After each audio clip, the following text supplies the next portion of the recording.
ইদানিং বাচ্চা হারানোর, বিশেষত মাদ্রাসাপড়ুয়া বাচ্চাদের হারানো সংক্রান্ত অনেক পোস্ট দেখা যাচ্ছে।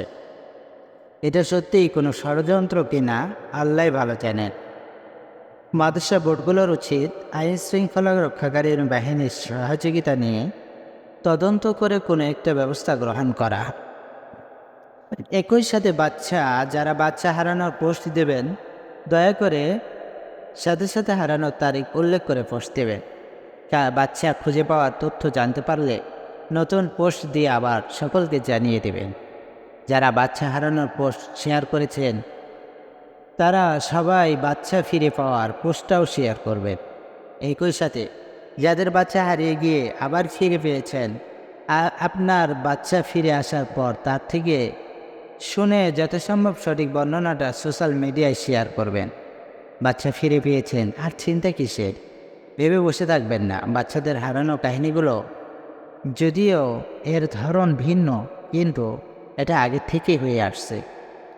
বাংলাদেশে 5 থেকে 17 বছর বয়সী শিশুর সংখ্যা প্রায় 40 মিলিয়ন, মানে 4 কোটি।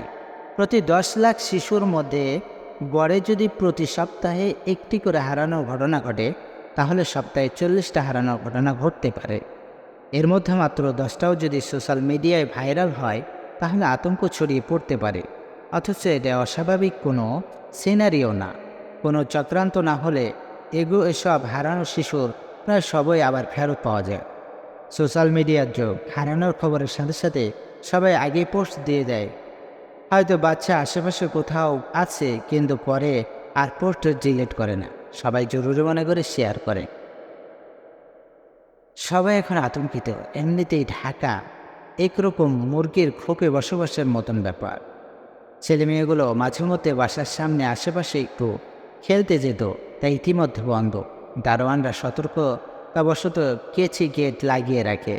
আমাদের মনে আতঙ্ক হওয়ায় সত্যিই যদি কারণ থাকে, তাহলে আতঙ্কিত হব, ব্যবস্থা নিব। কিন্তু সত্যি আতঙ্কিত হওয়ার মতো কারণ আছে কিনা তা বোঝা দরকার।